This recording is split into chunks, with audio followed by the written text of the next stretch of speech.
Alhamdulillah, puji syukur kita panjatkan kehadirat Allah Subhanahu wa Ta'ala, yang mana pada sore hari ini kita ditakdirkan oleh Allah Subhanahu wa Ta'ala dapat berkumpul di tempat yang mulia ini, di tempat di mana orang-orang mengerjakan ibadah kepada Allah Subhanahu wa Ta'ala dalam rangka memperingati hari Asyura atau bertepatan dengan tanggal 10 Muharram, yang mana kebiasaan kita ini adalah merupakan kebiasaan turun-temurun, tradisi yang sangat baik, dan ini insya Allah apa yang kita laksanakan, apa yang kita lakukan bernilai ibadah di sisi Allah Subhanahu wa Ta'ala. Amin Allahumma amin. Kemudian sholawat dan salam tak henti-hentinya juga senantiasa kita haturkan keharibaan baginda kita, Nabiuna, Nabi Agung, yaitu Nabi besar Muhammad Sallallahu Alaihi Wasallam, yang berkat jerih payah dan perjuangan beliau sehingga pada detik ini, pada saat ini kita dapat menikmati indahnya iman, Islam, dan ilmu pengetahuan. Ibu-ibu, bapak-bapak sekalian yang dimuliakan Allah, tanggal 10 Muharram ini merupakan di mana tanggal tersebut banyak terjadi peristiwa-peristiwa yang bersejarah, peristiwa-peristiwa yang mengandung pelajaran. Ada pada peristiwa tanggal 10 Muharram itu peristiwa yang menyenangkan. Ada juga pada tanggal 10 Muharram itu terjadi peristiwa yang menyedihkan. Di antara peristiwa-peristiwa yang menyenangkan tersebut adalah yang pertama, diciptakannya Nabi Adam alaihi salam itu tepat pada tanggal 10 Muharram. Nah, jadi pertama kali manusia diciptakan di muka bumi ini oleh Allah Subhanahu wa Ta'ala, yaitu Nabi Adam, yaitu adalah pada tanggal 10 Muharram. Kemudian Nabi Adam pernah, jadi kalau Nabi itu maksum. Maksum itu artinya terbebas dari kesalahan. Jadi kalau pernah kita mendengar cerita Nabi Adam memakan buah khuldi, kemudian beliau diusir dari surga, itu sebenarnya bukan kesalahan Nabi Adam, tapi ada mengandung ibrah atau pelajaran daripada Allah Subhanahu wa Ta'ala kepada kita yang mengimani, yang mendengar cerita tersebut. Nah, jadi Nabi Adam ketika itu memakan buah khuldi karena dirayu oleh syaitan. Nah, ketika beliau diusir ke bumi, puluhan tahun beliau bertobat kepada Allah Subhanahu wa Ta'ala, dan tanggal 10 Muharram atau hari Asyura, Nabi Adam itu diampuni oleh Allah Subhanahu wa Ta'ala taubatnya. Wasilah diampuninya taubat Nabi Adam ketika itu adalah Nabi Adam bingung mau minta ampun kepada Allah, itu tak ada diampuni, belum diberi ampun oleh Allah berpuluh-puluh tahun. Namun ketika itu beliau berwasilah kepada Nabi kita Muhammad Sallallahu Alaihi Wasallam. Akibat wasilah bersolawat kepada Rasulullah tadi, maka langsung ketika itu diampuni oleh Allah Subhanahu wa Ta'ala. Allah nanya kepada Nabi Adam, "Ya Adam, dari mana kau tahu nama Muhammad sementara orang ini belum diciptakan Allah?" Kata Nabi Adam, "Ketika aku diciptakan, aku lihat di arasmu, kalau ada nama Allah, pasti di sampingnya ada tulisan Muhammad. Kalau ada nama Allah, pasti ada di sampingnya Muhammad. Maka saya berpikiran, menyangka, pasti yang namanya Muhammad ini bukan orang sembarangan. disandingkan dengan nama Allah Subhanahu wa taala, pasti ini adalah kekasihmu wahai Allah, dan akhirnya aku bertawassul. Bertawassul itu artinya ya berperantara, minta doa tadi, akhirnya diampuni doa Nabi Adam, dan itu terjadi pada tanggal 10 Muharram atau hari Asyura. Kemudian di tanggal 10 Muharram ini juga terjadi kapal Nabi Nuh itu, umat Nabi Nuh ditenggelamkan ketika itu, sampai anaknya, istrinya pun juga karena kafir tidak mau ikut Nabi Nuh, ditenggelamkan. Dan pada tanggal 10 Muharram hari Asyura itu, kapal Nabi Nuh itu bersandar atau berlabuh di daratan. Artinya tuh ya sudah pada puncaknya terjadi banjir itu. Nah, ketika Nabi Nuh ini menyandarkan kapalnya ke pinggir daratan, di situ Nabi Nuh mencari kacang-kacangan. Ada beberapa macam kacang-kacangan. Akhirnya kacang-kacangan itu dimasukkan ke dalam wadah, dimasak, dibuat bubur. Itulah tradisi, itulah yang sampai sekarang kita laksanakan, yaitu membuat bubur Asyura. Nah, jadi itu sebenarnya tradisinya Nabi Nuh alaihi salam. Bagus tradisinya tuh. Ya, kita mengingat perjuangan Nabi Nuh berdakwah ketika itu. Susah payah sampai anak istrinya tidak mau ikut agama Nabi Nuh tadi. Nah, itu diantaranya adalah juga kapal Nabi Nuh bersandar di daratan sehingga mengumpulkan kacang-kacangan dibuat bubur. Itulah namanya sekarang kita teruskan dengan tradisi membuat bubur Asyura dari bermacam-macam bahan, berpuluh-puluh bahannya kalau kita di sini. Nah, itu tadi. Kemudian terbelahnya lautan, Nabi Musa alaihissalam dikejar sama Fir'aun. Akhirnya beliau ini sama umatnya sudah di pinggir laut, tidak tahu lagi mau kemana. Fir'aun sedang mengejar di belakang. Akhirnya diperintahkan oleh Allah Subhanahu wa taala, Nabi Musa tadi membelah lautan dengan tongkatnya, dan Nabi Musa pun berjalan sampai Nabi Musa di seberang. Tertutup lagi laut yang terbelah tadi. Fir'aun ngejar, Fir'aun lagi di tengah-tengah. Nah, peristiwa itu menyebabkan Fir'aun tadi mati ditelan lautan tadi. Nah, itu juga terjadi pada tanggal 10 Muharram. Kemudian juga dikeluarkannya Nabi Yunus di perut ikan Nun. Nabi Yunus ini ceritanya beliau itu berdakwah, tapi karena tidak sanggup lagi melihat melihat umatnya tidak mau nurut, ditinggalkan oleh Nabi Nuh. Akhirnya ditegur sama Allah, akhirnya ditelan ikan Nun dan dikeluarkan pada tanggal 10 Muharram.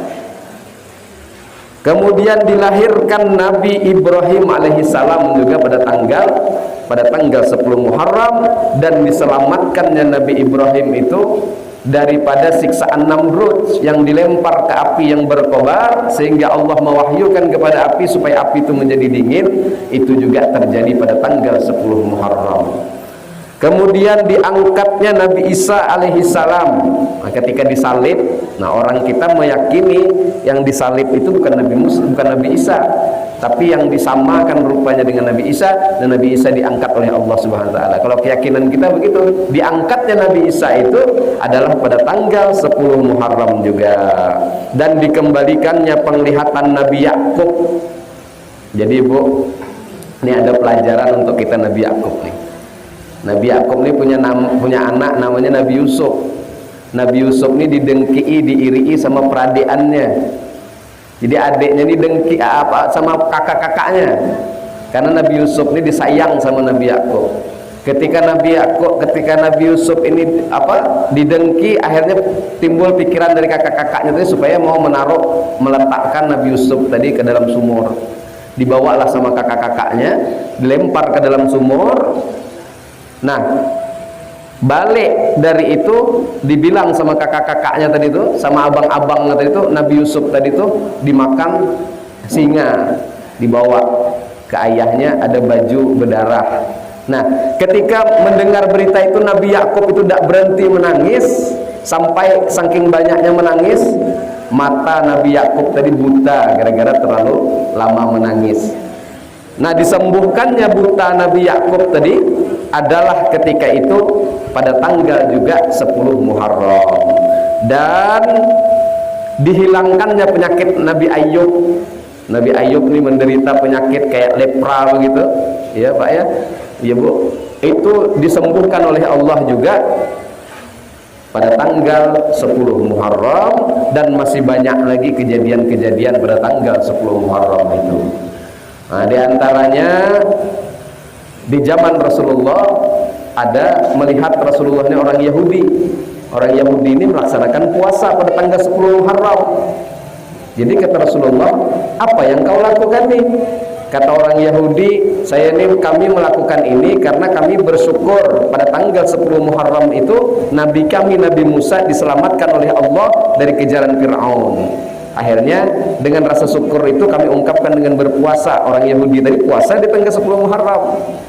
Oh, kata Rasulullah, kami lebih berhak melakukan puasa itu, kata Rasulullah SAW, daripada kalian, kata Rasulullah, karena kami mengimani Nabi Musa alaihissalam. Makanya Rasulullah tidak mau sama dengan orang Yahudi tadi. Rasulullah puasanya dari tanggal 9, tanggal 10, tanggal 11. Jadi apa Ustaz, tanggal 10 itu haram ya kita puasa? Tidak haram, cuman tasyabuh, mengikut nanti kepada orang.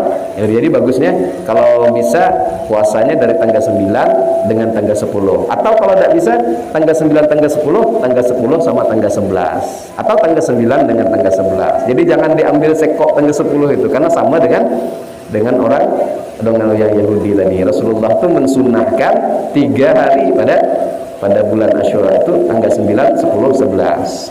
Jadi kalau melaksanakan puasa, cuman puasanya puasa sunnah. Nah itu tadi kata Rasulullah SAW. Dan kemudian yang kedua, disunnahkan juga kita pada hari ini tuh memperbanyak belanja. Kalau ada duit lah Bu, kalau tak ada duit jangan dipaksakan, ya jangan dipaksakan berhutang, nah belanja yang banyak-banyak. Kalau ada duit yang biasanya belanja sehari 100.000 atau 50.000, hari ini bisa lah belanja 1 juta kah, atau berapa 5 juta kah, ya kalau ada duitnya.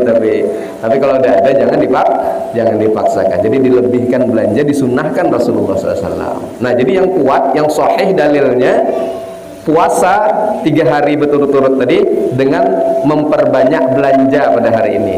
Adapun pakai celak mata, ada juga kan disuruh pakai celak mata, berbunga-bunga sekarang ini ya. Sudah tuh pakai apalagi mengusap-usap kepala anak yatim, itu dianjurkan juga, bagus juga dilakukan. Tapi kalau mau usap-usap kepala anak yatim itu jangan usap-usap handar, ya kasih duit maksudnya, ya kesian anak yatim ada 10 yang usap, ya.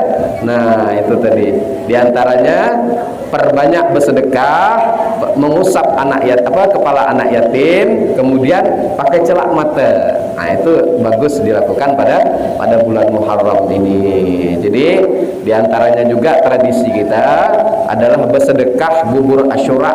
Nah melaksanakan membuat bubur Asyura dari bermacam-macam bentuk daripada makan makanan dan biji-bijian. Nah saya kira mudah-mudahan apa yang saya sampaikan ini bisa menambah wawasan kita bersama bahwa peringatan hari Asyura ini adalah peringatan yang disunnahkan oleh Rasulullah Sallallahu Alaihi Wasallam, dan banyak kejadian yang memilukan. Ada kejadian yang menyenangkan, ada kejadian yang memilukan. Nah ini yang terakhir nih, kejadian yang tadi yang pertama lebih dari 10 tadi kejadian yang menyenangkan, Nabi Musa diselamatkan dari kejaran Fir'aun dan lain sebagainya. Ini ada kejadian yang menyedihkan, yaitu terbunuhnya cucu daripada Rasulullah SAW yang bernama Sayyidina Husain. Nah ini Bu ya, jadi pernah nih ketika Sayyidina Hasan dan Husain ini dia masih hidup, Rasulullah ini kalau mencium Sayyidina Hasan itu di mulutnya, kalau mencium Sayyidina Husain di lehernya sini.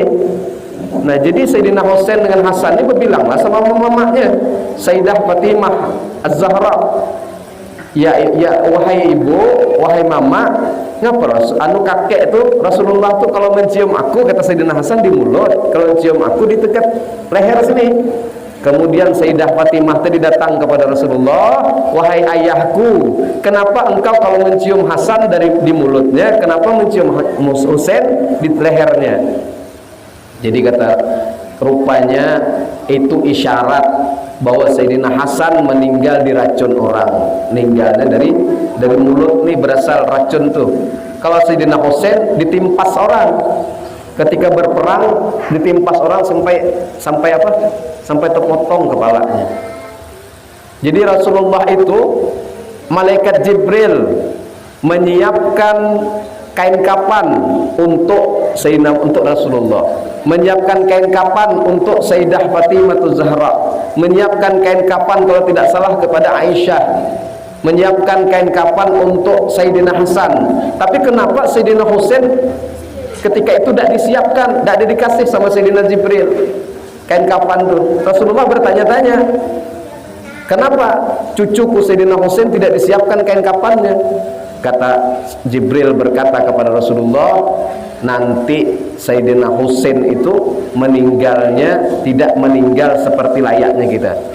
Beliau meninggal sebagai syahid, mati di dalam medan peperangan, ditebas lehernya sampai apa putul ya bahasanya, potong kepalanya tuh sampai terpisah dengan badan. Nah, itu hari yang memilukan, hari yang menyedihkan bagi kita umat Islam. Tapi kita tidak berlebih-lebihan seperti orang Syiah. Kalau orang Syiah 10 Muharram ini, hari Asyura ini, berlebih-lebihan dia bersedih mengingat peristiwa Karbala itu, terjadi pembunuhan Sayyidina Husain sehingga memukul-mukul badan lah, macam-macam dilakukannya sampai menyiksa badan berdarah-darah. Ini demi untuk katanya antusias atau memperingati daripada wafatnya Sayyidina Husain. Nah, itu sekilas kejadian yang memilukan dan kejadian yang menyenangkan pada tanggal 10 Muharram ini. Jadi mudah-mudahan yang sedikit ini ada manfaatnya. Saya mohon maaf mungkin ada khilaf, ada salah, wabil khusus kepada ketua RT kita. Dan inilah yang dapat saya sampaikan. Wabillahi taufiq wal hidayah. Wassalamualaikum warahmatullahi wabarakatuh.